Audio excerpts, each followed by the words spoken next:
Let's talk about WandaVision. So episode 6. What did you think about it? I liked it. It was my favorite era. I personally love the 90s. Now that I'm an old curmudgeon, I like the 90s better than the 80s. Mhm. Well, if you're And old, what am I? I think I'm older than you. Let's yeah, I not know. let's not think too much Let's about not dwell on that.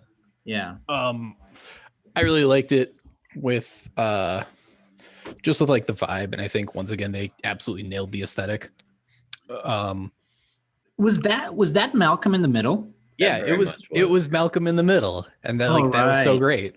I'm glad I got that reference. It wasn't a show that I watched a lot from the 90s, but Oh, I think Malcolm I in the re- Middle is so Unfair. good. is it? Yeah. Well, also just like, between Bryan Cranston and Jane Cash, I can't pronounce her last name. Was Bryan Cranston in it? What- I think he was the dad, right? Yeah, he was Hal. Yeah, he was the dad. he was- Boy, holy crap! That's the guy from Breaking Bad. How different is that? Mhm. You know, I have a theory, Bruno, Yeah. that Malcolm in the Middle is the follow-up to Breaking Bad. Right. So- Follow up. Yeah, so when Bryan Cranston dies at the end of Breaking Bad, he's actually not dying. He is faking his death and moving into the witness protection program, where he takes a second life as Hal in Malcolm in the Middle. So basically, the guy from Malcolm in the Middle, the dad, was like actually this huge math dealer in the past, and now he's Yep. living. And being Yeah. a goofy dad is his like cover gig. That's a pretty awesome theory. I like that theory. I think it makes perfect sense. That might be true. But yeah, no, this era is definitely they definitely pushed it forward into a 90s vibe with Malcolm in the Middle, which was that also late 2000s or I think it ran into the early 2000s. Malcolm in the Middle, I'm pretty sure Let's that was see. early 2000s, maybe late 90s, early 2000s, wasn't it? Yeah, 2000, 2006. Oh, it started in 2000. Yeah, Ah, but yeah, it's a little bit bold of them. To do what? Well, I feel like if they wanted to go for like a firmly 90s sitcom, I don't know, Roseanne would have come to mind. I mean, I think like definitely the whole kid part of it was very Malcolm in the Middle-ish. Oh, totally. The rest, Even like the intro when they start, where Tommy and Billy are like looking at the camera and narrating for like the intro, that is very Malcolm in the Middle. Yeah, that's how I know that reference. That's how I got that reference, because otherwise, I mean, I didn't watch the show a lot, but that that entrance, or that that beginning, I Mhm. thought Malcolm in the Middle, even though I haven't watched Yeah. it a lot. I mean, some of it. I mean, there's a little bit of Full House in there too, and so like I got more of a Full House vibe from the last episode with Yeah. like Me too. Yeah. just I like agree. with the intro music. But like definitely Full House for sure. But I think you're kind of right, Ian, in the sense that they could have used the 90s a little bit more. Maybe keep Malcolm in the Middle and wait one episode to do that one, even though it's great. But they could have done something like Friends or something like that, or I don't know, like something more family-like, maybe. But yeah, what's a family one from the 90s? I mean, I feel like Friends doesn't work because it's not about family. It's about True. friends. true. But what's a family one from the 90s? Maybe that's what the problem was, that there isn't Boy one. Meets World. Boy Meets World, Roseanne. Roseanne, yeah, they could go maybe Everybody with Loves that. Raymond, but I feel like that's early to mid 2000s. What about- my about favorite Alf? is Alf? The Adventures of Pete and Pete from that time. So, Ooh, that's a deep cut. Was an Yeah. Elf from the 90s? yeah, Or I have one, Fresh Prince of Bel-Air. That was the 90s, right? That was the 90s, but it was I mean, it was like it definitely didn't have white people in it, Yeah, black people. Yeah, that's Yeah. the problem. which I keep finding. I think sitcoms was that don't like really- one of the major themes was like like black culture and What about- the diversity of it in the 90s. Yeah, you're right. But what about Elf? Was that the 90s? Alf? Yeah, with that dog creature from a different. So is Dude, Pietro I never Alf? watched any Alf. Really, that was a good one. Also, Third Rock from the Sun. That would have been a Ooh, good one. that's with John Lithgow. Yeah, Yeah. that's I mean, now hilarious. that I think about it, family sitcoms in the '90s, or maybe never, were not good. There's not really a great fit to put into this. Maybe they just had this conversation, and they couldn't find a good one, so they just went with Malcolm in the Middle. Yeah. Also, it feels very 90s. It doesn't really feel like the 2000s. The whole aesthetics was definitely more 90s than 2000s, I think. Yeah, I mean, I feel like all of the best parts of the 90s were like the late 90s. True. Except Right, for Kurt from- Cobain. Yeah, I guess. But I mean, especially from like a family context, I think all of the important stuff happened after like 1995. Hmm. Also, PlayStation, that was like mid 90s, right? But more like late 90s as well.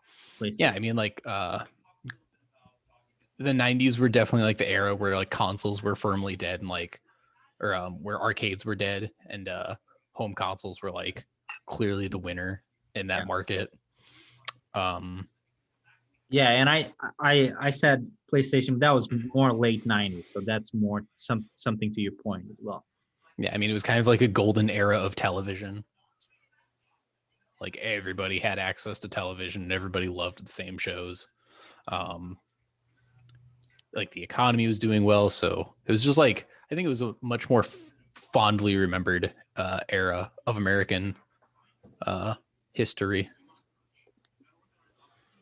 Yeah, it was a great decade. But I would say the golden era of television is more like 2000s, early 2000s, because that's when you get stuff like The Sopranos, more so than the 90s, I think. Even though like sitcom wise, it's not family related, but Seinfeld, Friends, like I said before, the best sitcoms are from the 90s. Oh. So now I think I know. If I want to know, I'm going to put a prediction out here. Uh-huh. So this episode we had the cutaways. That was like a very like 90s, early 2000s sitcom thing, where like they'd say something and then they'd cut away to another scene. Oh, sure. So the next one we're gonna have confessionals. The pseudo Oh, like the mockumentary style, like The Office. Reality TV like or The Office. The Office, Parks and Rec, were like Oh, that's a good prediction. I'm thinking that might be next episode. I like that prediction. That is not bad at all. That is a very good prediction. Man, I feel like we should have been predicting like what tropes are we gonna see. Yeah, we should have predicted sitcoms, like, but I guess we didn't really know that they were gonna really take one specific sitcom and use it. Yeah, I mean, there was definitely the stuff that we saw between the end of last episode and this one, where like the relative comes and really throws everything through a loop. You had that with like, or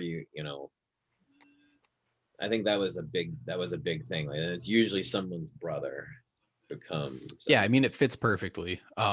Because like with Pietro, he perfectly plays into the eldest brother in Malcolm in the Middle, who is like living in the house and then leaves because of a fallout with the family. That's a great point. Yeah, I think this is a good transition to actual story points here. The Pietro in this is very interesting because he seems to know what's going on. Yeah, so that's true. He seems to know more than the other people. Like for a little bit there, I was wondering, is he also like Vision, a reanimated dead person? And I mean, that's kind of the question. It's like, what is he? But the fact that he's almost reveling in like, and like just making all these snide comments to Wanda over and over is like, okay, I'm getting major villain vibes from him. Whoever is pretending to be Pietro, who seems to know all this stuff, I'm getting villain vibes here. Yeah, I could definitely see villain vibes. I think it's a good way to possibly introduce that, because for the entirety of this episode, when we're on episode 5? 6. 6. For all of episode 6, it fits very well with Pietro's character of like being this, like snide, arrogant, irreverent, slacker type in a lot of ways. And like it fits in very well as somebody who's just like so crass, and it makes it really hard to tell if he's if it is a villain or if it's just like his character. But I think outside of his character, the questions he asks and his manner of speaking still indicate that he knows a lot that nobody else in Westview has known so far. Right. And I think the contrast with Vision, who has no memories prior to Westview. So like we know that both these characters are dead, but one of them has no memories. The other apparently does. And so that to me is where I'm like my spidey sense is tingling way strong on that. I'm gonna bet against you, Daniel. I don't think he's the villain. I think he's and I might be wrong. That's why it's a bet. You might be right. He might be the villain, but I don't think so. I think he's the connection to the multiverse. I think he's the first character that is going to be introduced in this multiverse thing. I don't think those can be mutually exclusive. I feel like true, but I don't think whoever this villain is has a connection to the multiverse and is pulling from that because Pietro's memories are different than Wanda's. Is that some whiskey, Ian? Mm-hmm. Oh man, now I want to get some whiskey too. Cheers, man. Have water. That's super lame. That's what I'm gonna need in a few minutes. But I don't think he's the villain. I think he's the guy from the X-Men, and who's the hero. Quicksilver is a good guy. So he's just kind of like irreverent, snarky. But I think he's a good guy. Yeah, I think you guys both raised some fantastic points that, namely, it's not necessarily mutually exclusive. They can certainly introduce an antagonist, which they haven't really done. They introduced the sword guy. Yeah. I forget his name. Which again makes him not a great villain. I don't think he's the villain. I don't think I think he's like he's working for someone. I think we haven't seen the villain yet. I don't think it's Quicksilver either. Well, and then the other question is, do you consider Wanda to be the villain? Like, who's the antagonist here? Because in a lot of ways, she has antagonized this situation. I mean, she's an antagonist here, but she may also be somebody who, like, I think this is where there's a redemption arc here for her in coming to terms with her trauma, because clearly I feel like she's being taken advantage of.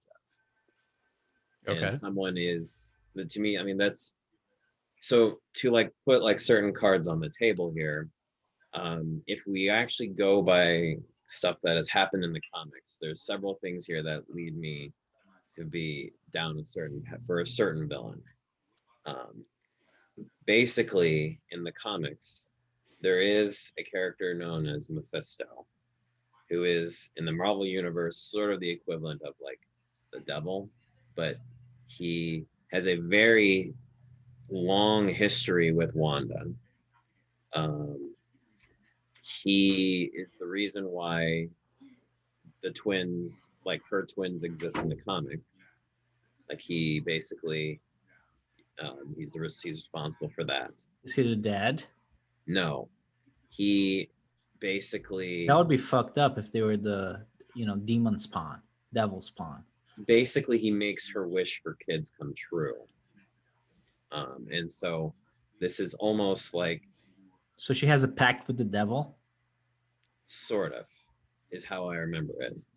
But that's so the fact that they have the same two kids that she has in the comics, the fact that he basically in the comics he basically appears to heroes at their lowest point and manipulates them to give them something they ostensibly want, but to take advantage of it. And this seems to be screaming that more and more with the appearance of the kids, with them having the same powers they have in the comics. And so, and the fact that like, and when Pietro has his Halloween getup and he's got almost like horns with his hair, just makes me think that this guy is running in the guise of Pietro. Oh, you know what they should use as well? They should use the Incredibles because they could be the Incredible family. There was actually a reference to the Incredibles in this episode. Yes. Really, I missed that. What's the reference? I'm glad you saw it too, Dan. It was when they were at the town square and they were doing the Halloween party. There on the movie marquee was the Incredibles. Oh, you're right. Yeah, you're right. I forgot what the other one see was. that. Yeah, No, I just remember I have a note that's like, wait, did they just show something for the Incredibles? I don't remember the other Which implies that this movie, that episode anyways, takes place in like what, 2004? Yeah, I got Yeah. confused by that because I was certain at that point that it was the 90s. Yeah, 2004 film. Yeah, I forgot what the other movie was that was on the marquee, me too. and I can't remember. I can't remember. It's gonna drive me crazy now.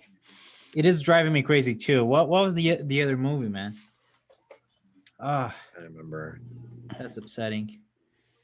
We'll have to figure it out after the podcast because it is upsetting. It was a short name because visually it was much fewer characters than the Incredibles, and that's all I remember. I don't think it was a super famous movie either. No, it was definitely like a top movie for that year. Oh, was it? So I was like, oh, I've heard of both of those movies. Huh. But yeah, I'm. I don't know. Whatever. I'll do some research here. Try to find it. But yeah, this is so. Yeah, like I said, just putting my cards on the table on why I'm getting. I kind of don't know if I wanted to go that route. I don't know if the character of Mephisto is someone that I like for the MCU. But they could be just leaning really heavily into the supernatural and magic stuff after going full on, alien extraterrestrial stuff. Yeah, I mean, I guess you can approach the situation a couple of different ways. You can do the not fun, like no fun, like neckbeard sweat lord on Reddit, where you look at the like 2021 and 2022 list of build movies coming out of Disney, and you can just be like, okay, well, based on these movies, they're going to have Doctor Strange, another Spider-Man, Shang-Chi. We can infer that it's not going to be like X, Y, and Z possibilities, which really sucks because the possibility I want is that Magneto comes back somehow. Yeah. Like, I just want Magneto. I think I want this very much to be like, this is the part where we start crossing over and bringing, I want the X-Men. The X-Men, the Fantastic Four. I am hold off on the Fantastic Four. Let's start with the X-Men. Yeah, I am holding out hope that Monica Rambeau's astrophysicist friend that she knows or whatever, who's someone who they keep teasing.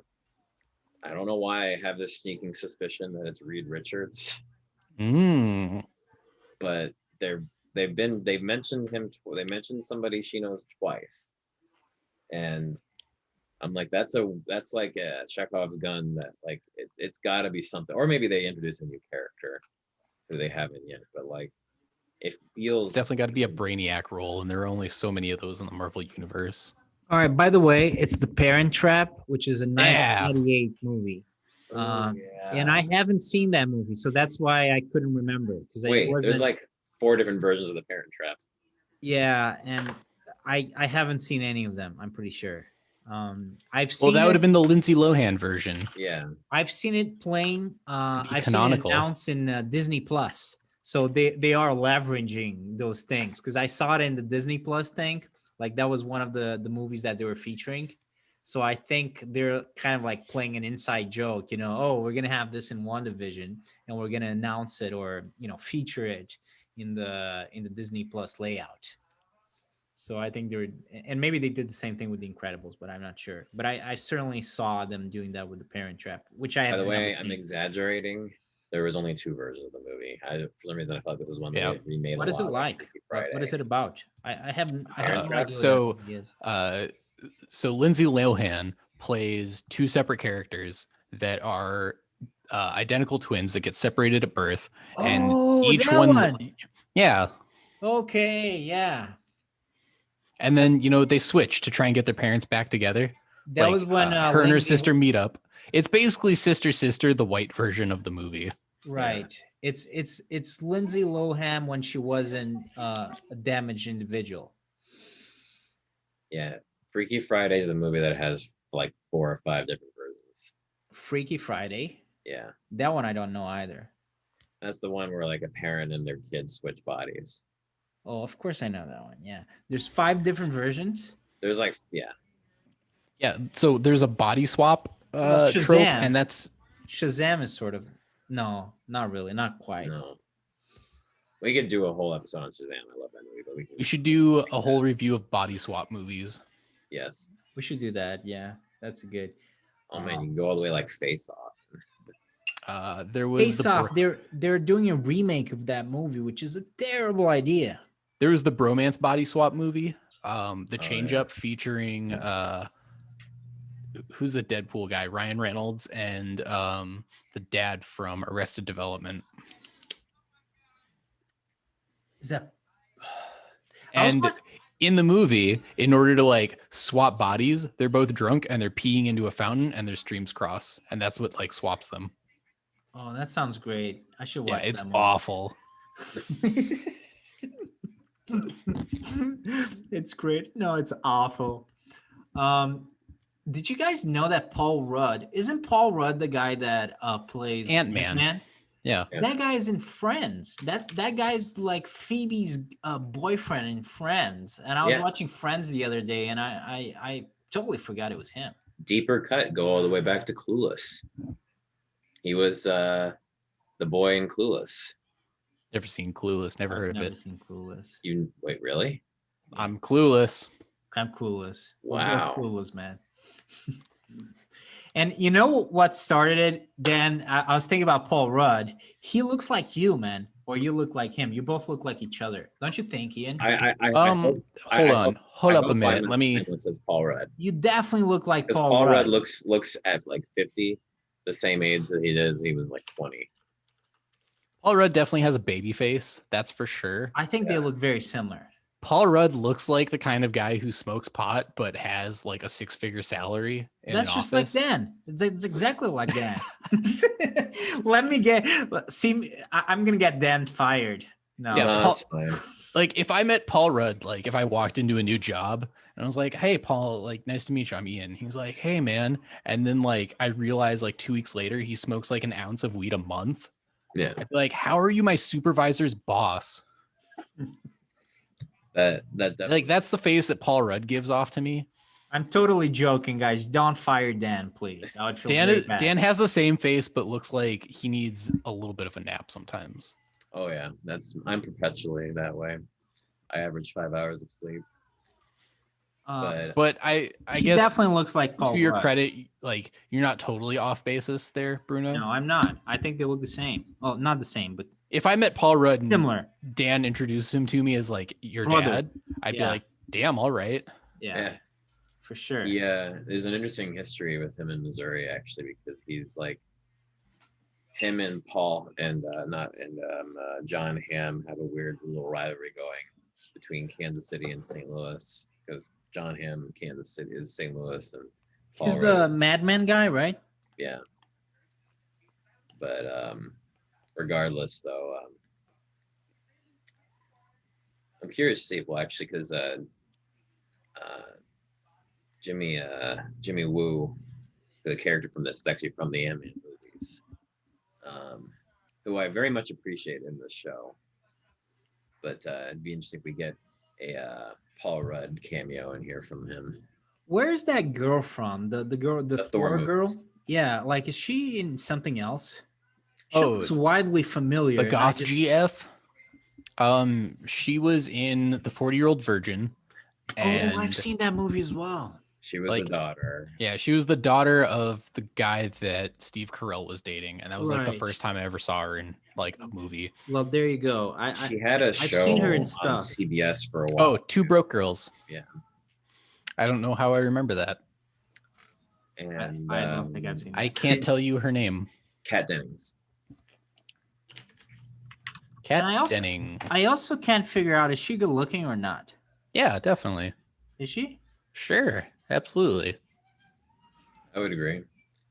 But she's I gotta look at the picture. she's been in a lot of things. She's actually like, What's her name? Kat Dennings? yeah, Kat Dennings. So she's like, and like I said, I'm happy that she's getting more to do because she didn't get much to do in the Thor movies other than be the bewildered person who's just like, oh hey, look, there's Mjolnir. It's Dude, just flying. she's actually very good looking. Yeah, she's stunning.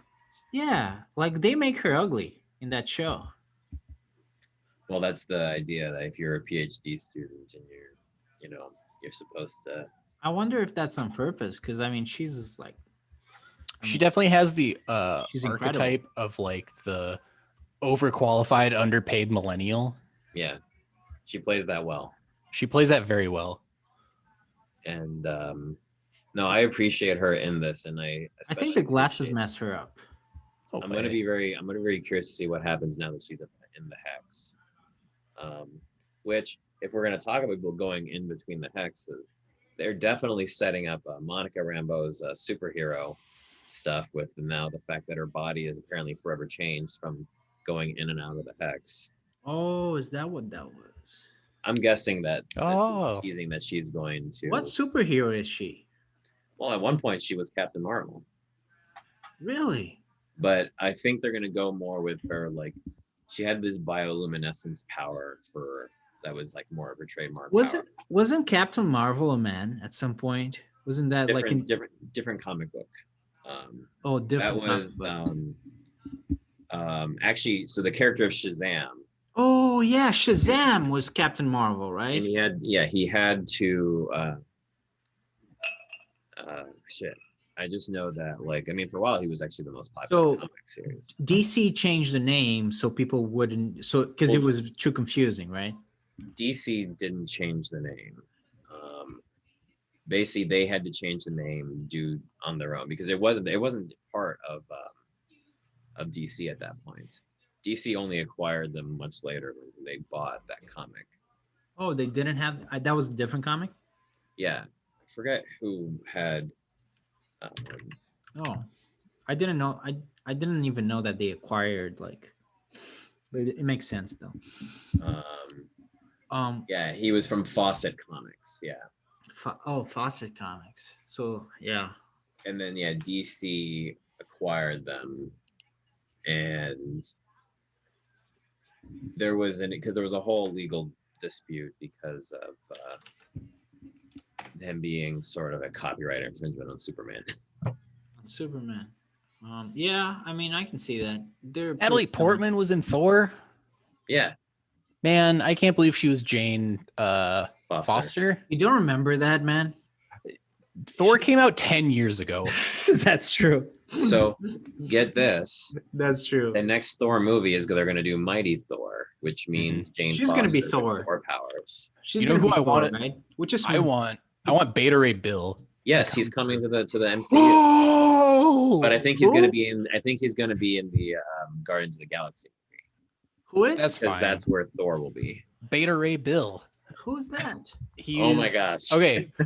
He's like one of the goofier. This is how I know Marvel is really Beta just Ray like Bill? how they like everything they touch turns into gold. Yeah. Beta Ray Bill. Beta Ray Bill. He was like this like single cell organism or something that was like barely considered sentient life. Dude, you gotta share that. You gotta share it. I'm gonna. All right. Share it. I'm gonna. You gotta. All participants. He's one of the few people worthy enough to wield Mjolnir. Yeah. So Mjolnir, the hammer itself, gets to decide who wields it. That's why in like Hulk versus Thor, Thor can just put the hammer onto Hulk's chest and Hulk straight up can't move because Hulk's not capable of wielding it and it absolutely doesn't move. By the way, Beta Ray let me Bill, share. Earth 616. Here we Let go. me share. First, let me share. Here, go to. I'll send you the link. Look. No, I want you to share it so people can see it. First, let me share Kat Dennings. I mean, she definitely looks a lot different than she does in the show. Yeah, I mean, Look at these that. are It's completely pictures of like, black tie affairs and like photo shoots. No, but but she looked. I mean, she looked. that's some look at that. Photoshop. That's Photoshop. Yeah, I That hope is so. 200% That's way too much. Photoshop. Yeah, that's way too much. But look at that. But like, look at her like Twitter picture, right? Like she paid a she photographer doesn't for look it, but, anything like it. I think it's the glasses, but I think they make her ugly. That's Billie Eilish next to her.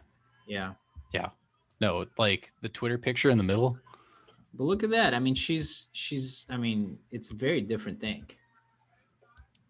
Yeah, I guess I don't buy like the concept of just throwing glasses on a beautiful woman, being like, oh, now she's just like this quirky spinster. They must do something else to her as well. Yeah, I mean, they don't like dress her up sexy. She's not like portrayed as like a sexual character the same way that Black Widow is, for example. Maybe they do like some ugly girl makeup or something like that. I don't know. She definitely looks different. Anyways, you gotta, all right. you gotta share the other thing. The Bill. Onto the real gem of this discussion is Beta Ray Bill. Gem. Kat Dennings is great, but Beta Ray Bill is my homie. All right. Here's the share button. Also, Wanda, she keeps getting cuter in every episode. I love how they had her and Vision in classic costumes. Oh, the classic costumes are great, and done in ways like the fact they call Vision's a luchador outfit. Mm-hmm. What do you mean classic costumes? Classic in what sense? From like the 80s edition of the comics. 80s? Yeah. Yeah, like her headgear was straight out of that. Oh, really? I don't have the ability to share, Bruno. You don't? No. At least I don't think I do. Even Pietro as Quicksilver was very. Where's my share button? It's on top, I think. I'm pretty sure I changed it so you can share it. Oh, it's at the bottom. I see. Yeah, it's at the bottom. Yeah. Share screen. Bottom, the middle, share screen. It's a green button. Yeah. Colorblind here. Here we go. No, it's in the middle. It's like at the bottom in the middle. All right. So this is Beta Ray Bill. It's a girl? Well, no. Now I'm seeing a Kat Dennings thing. Oh. How's that? No. Nah, we got it now, yeah. All right. Now this is it. Someone. All right. So Beta Ray Bill was like this. He's from the Burning Galaxy. It gets destroyed. So this is what Beta Ray Bill looks like. When he picks up the hammer of Thor, when he picks up Mjolnir, he just gets transformed into like his own Thor corp. Oh. Let's see here. So is he a villain? I'm sad there's no more Mjolnir. Is he a villain or a hero? He's a hero. Yeah, here we go. Beta Ray Bill could be in Thor: Love and Thunder. Why does he look like a demon? If he's a hero. Because he was just like this weird, goofy organism that like randomly showed up and just happened to touch the hammer of Thor, and the hammer was just like, "Yep, you're worthy of wielding it." And then like a little sperm that touched Thor's pretty sperm? much. Oh boy. I wonder if I can find.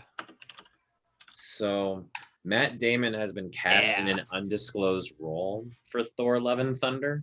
Really, Matt Damon? He must be a villain because he's not going to be Thor, right? So he. Can I play the clip of the Incredible Hulk beating the absolute piss out of Beta Ray Bill? Yeah, man. Sure. Play it away. So this is on Hulk World, I believe. So Hulk World was this whole thing where all of the Avengers realized that Hulk was too insanely powerful. So they knocked him out, like they tranquilized him with an assload of PCP, and they built this special spaceship and just shot him straight into outer space. and they're like, we don't know where it's going. And then he comes to, like Bruce Banner comes to, and he's just like strapped to this like ship.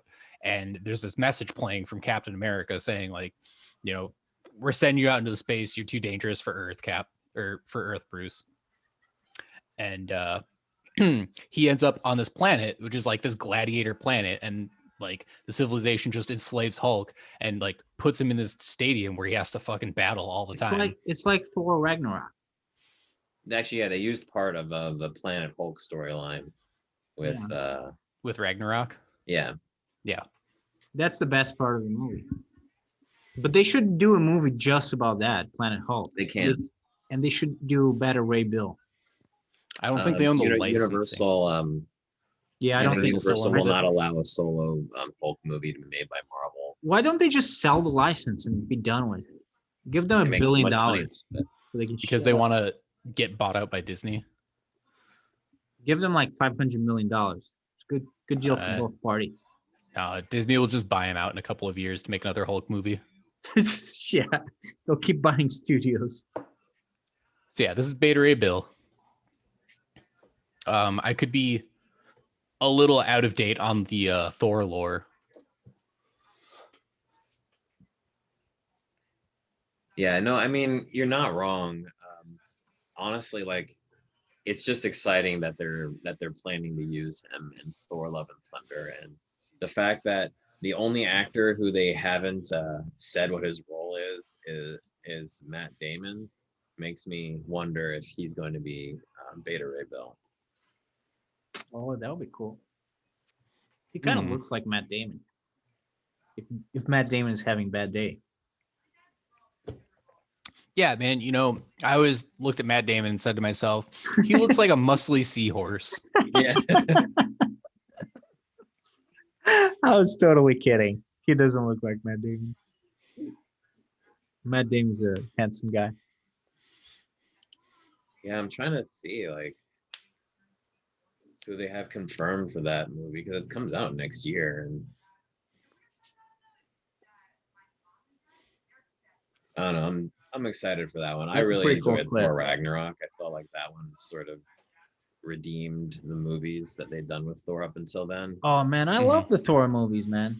They're all great. But I agree, that one is the best one.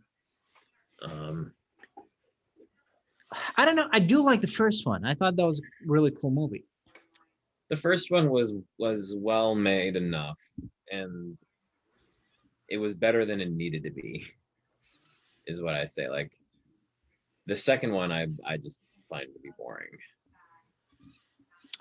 Dark World? Yeah. Yeah, I guess I would say so too. I liked it. I thought it was really good. I just felt like it had a very it had a no-name villain. Like I just could not remember the name and had no care. It was just the blue goblins, right? I think I would say the Thor Dark World did a better job at casting Tom Hiddleston as a gray hero. Yeah. Which, like, to be fair, he truly deserves. Like, Tom Hiddleston is just a fine specimen of a man. I think they're, you know, setting up in a lot of ways, but as far as being like a remarkable chapter in like the Marvel movie timeline, here it is. Oh man. Yeah. Yeah, Thor just absolutely like goes ham bones on him. Man, this is like Fight Club, you know, when Tyler Durden is destroying that pretty blonde guy, Jared Leto. Yeah, what I would say, like, for not as gruesome though. All right. And it helps that Better Ray Bill was ugly to start with. Yeah, the so yeah, definitely things to look forward to in the future for the MCU with that. I think WandaVision is actually the first thing in Phase 4. I read that at this point, yes, it was supposed to be Falcon and Winter Soldier, but that got pushed back. Okay. Well, WandaVision looks a lot more interesting than that show. I don't think I'm gonna watch that. I will, just mostly because I'm very excited about one actor in it, but I am worried that is going to be the weakest of them. That's, yeah. I am I'm- much more. I mean, all of these seem to be shows that are setting things up for the future. This one, we're very clearly getting set up for Monica Rambeau to return in the next Captain Marvel movie, and for Wanda to be a big part of Doctor Strange. Like these are movies giving. These are almost like um, supplemental stuff to get you ready for the next phase of the Marvel movies. But this is at least doing something interesting with the characters. Yeah, I mean that might be the case, but honestly, this show, I find it more amusing than most Marvel movies. Right. It's I haven't really seen a Marvel movie that I found like really interesting in probably years, you know. So and I find this show interesting, and I really like the fact that in every episode we get a different time setting. You know, we get to see Wanda wearing the costume from a different decade. Like the whole setting is different from each decade. And next year is the next Captain Marvel as well. Man, there's 4 movies next year. Dang. I don't know. There's so many movies. With COVID though, half of them get postponed to the next year, so you never know. Until Well, we yeah, go, until we go back to normal, you don't really I know mean- which movies you're gonna get. Yes and no. I think there's still like a timeline for it. Yeah, we got 4 coming out this year and 4 coming out. Well, there's a timeline. Before it was a timeline, like you knew that was gonna happen. Now it's maybe it'll happen. Wait, there might be 5 movies next year. No, that's too 2022. much. Yeah, They wouldn't do that because they would lose money if they did that. because you got Doctor Strange in March, Thor in May, Black Panther 2 in July, Captain Marvel 2 in November, and then also the next Ant-Man is next that year. I don't The next think This so. what? this year it's Black Widow, Shang-Chi, Eternals, and Spider-Man. I feel like There's 4 that's this year. insane. That's a lot. Yeah. We have 9 movies coming out in the next 2 years, apparently. I think some of those are going to get postponed. You can quote me on that. I doubt it. I doubt that they're going to release 9 movies in 2 years. Well, I think they're What's the Um, next one coming out? Do they have like a Black Widow in May, in May? Shang-Chi in July, Eternals in November, Spider-Man, the next one in December. That's not going to happen. That's not going to happen. It's too many movies. That's that makes no sense. I don't think they're going to release 9 movies in 2 years. If I'm wrong, you can say I'm stupid, but I really don't think so. I'm just surprised that a new Doctor Strange isn't keyed up already because of WandaVision. But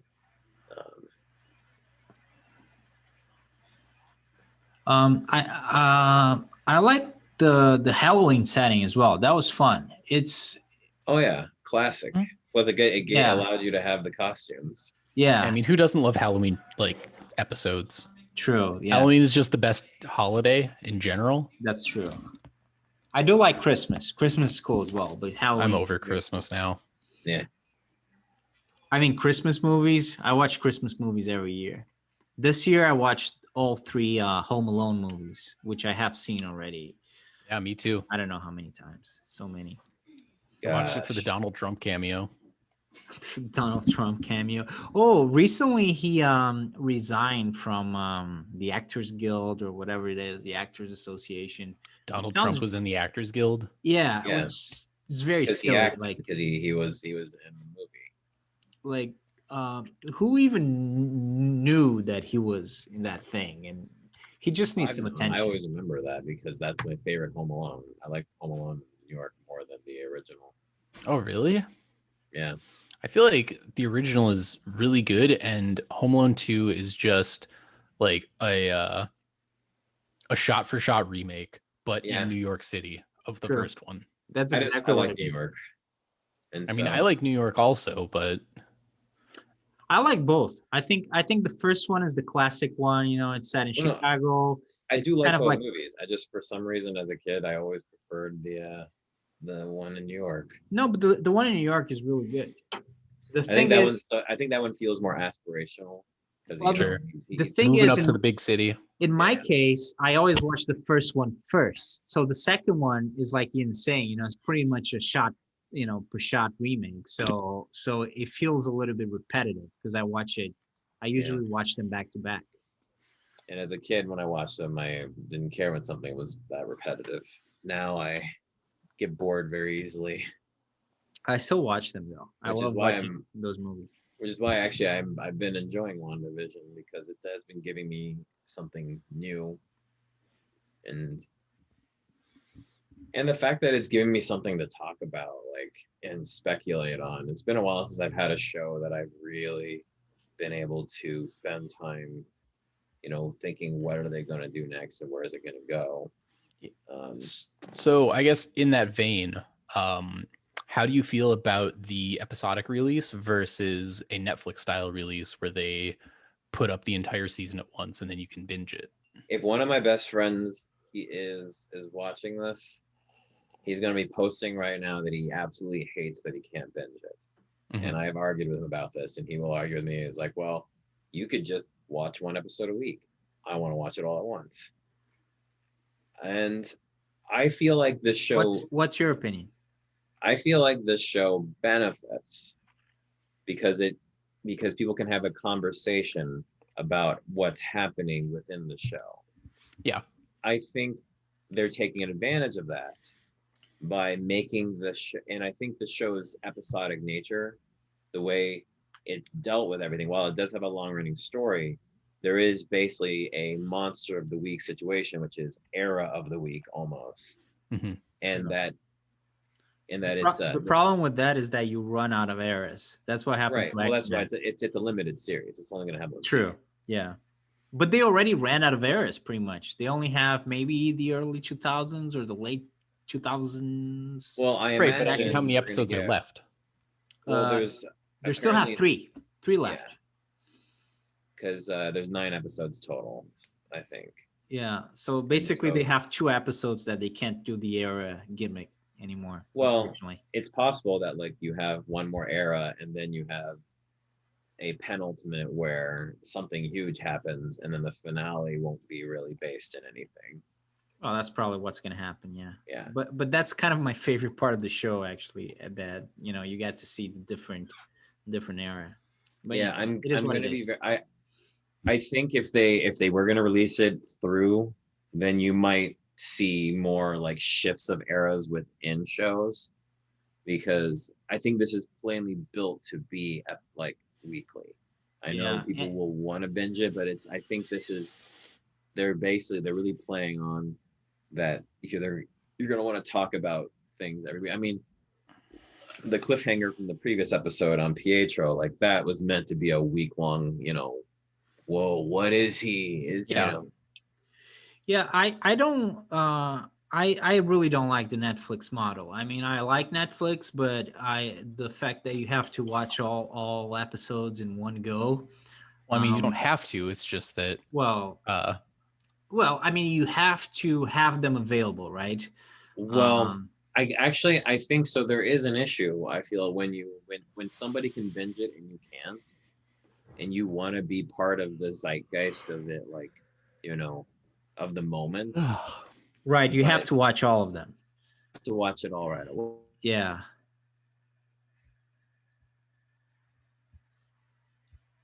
Oh, we're having internet troubles.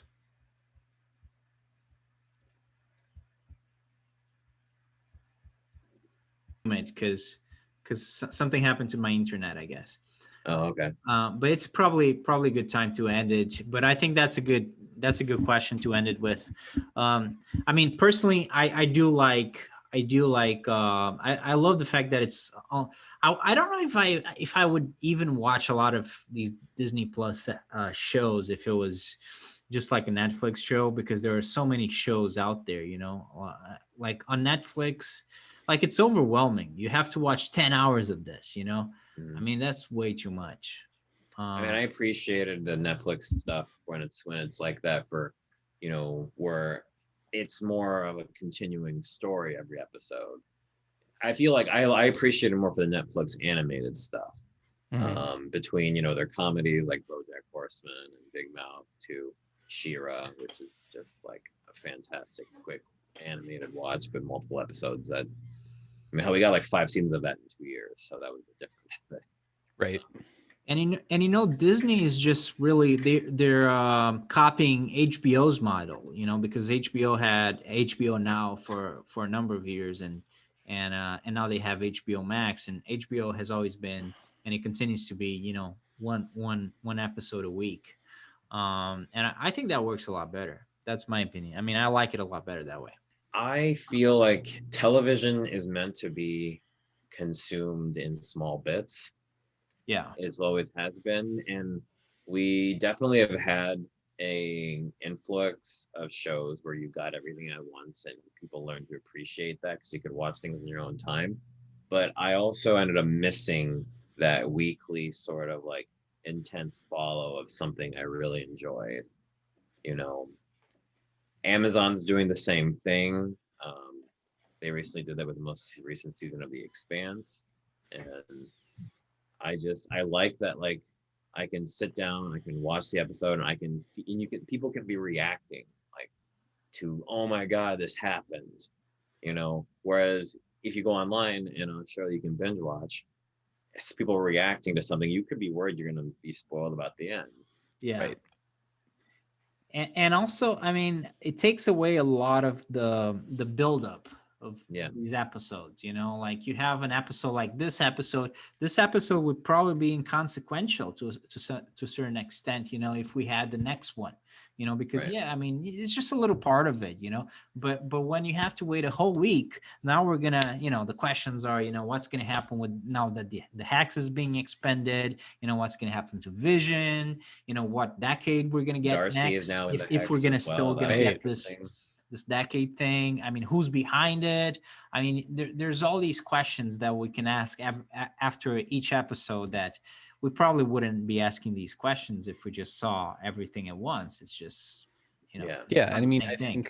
I think it's pretty self-evident in the sense that we wouldn't do a per episode podcast like we are Yeah. doing if it were available as an entire season up front. Yeah, we We would would do just do one the entire podcast. season. We would just be like, WandaVision season 1. What did you guys think? Yeah, Whereas we've done what, 4 of these now? yeah. Yeah, and I'm legit excited to see where it goes, and this has me doubly excited for the other shows they're going to do. Although I think though I'm most excited about She-Hulk, but Oh, those I'm are so my excited for reasons. Jenny. Yeah, 700 pounds of lean green muscle. Tatiana Maslany. Yes, I am so excited for She-Hulk, but I think it's She's really probably gonna interesting. kill it in that show. Tatiana Yeah. Maslany is Totally. so good. Tatiana muscles. I'm so excited because I think Disney is really bringing back moderation, and I think Yes. it helps in a lot of ways. Yeah, I can get more sleep. Yeah, I can get more sleep. I don't feel like I have to sit down and like buckle myself in for 3 hours of like watching half of a season. More Yeah. like 10 hours. Yeah, I mean, in some instances, if you're watching like Stranger Things, it's straight up 10 hours. Imagine that show. Imagine how big that show would be if they released one episode per week. Stranger Things? Yeah. Like, Oh yeah, I mean, Oh, it would yeah. be would like be they could have huge. stretched into 10 seasons by now. It would be huge. It would be Mhm. nothing like what it is. Like it's already like a big thing, but imagine if we got like two months of Stranger Things. Yeah, I think It could be, I think Netflix definitely pioneered the art of like a bingeable season. And I guess I'm glad that competitors aren't trying to do the same thing. I Yeah. feel like Totally agree. Netflix did it right for a lot of things, but then also made too many. Like Stranger Things, only 8 episodes. I prefer a bingeable season that's short. Yeah, for sure. And I think that was also like a selling point of Netflix for the longest time was that like, if you were going to watch The Office, you didn't have to watch one episode at a time on broadcast television. You could just watch the whole season and, get caught up. Yeah. Yeah. Whereas that's not really seen as that's like a a good selling point so much anymore. Yeah, that's a good point. That's exactly what it is. That's their whole thing, right? It's a bingeable that you can binge watch things. You can watch all at once, and at one point that was exciting. That was an exciting concept because people couldn't do that before. Now that people are used to this binge watching thing, it's really not. I mean, people, it's a lot nicer to actually have one episode per week. Yeah, So, I definitely agree that I think, and especially with WandaVision in particular, I think having a one episode per week helps keep it um, feel more like a television show. Like in a show about television, in a lot of ways, it should feel like television. And I think they very much go out of their way to make every bit of it feel like television. And an episodic release is a big step in that. Yeah, I'm happier that this is the start of the Marvel Disney TV universe. It's setting in I think a better tone than maybe, you know, because it's the meta TV. It's a TV show about TV as well, and I'm just generally like happier about this, and I hope they stick the landing and it doesn't end up being something that feels silly. But I say that, but then I also am like, but go just leans heavy into your comic book stuff and just swing for it. Don't be afraid to be weird. Right.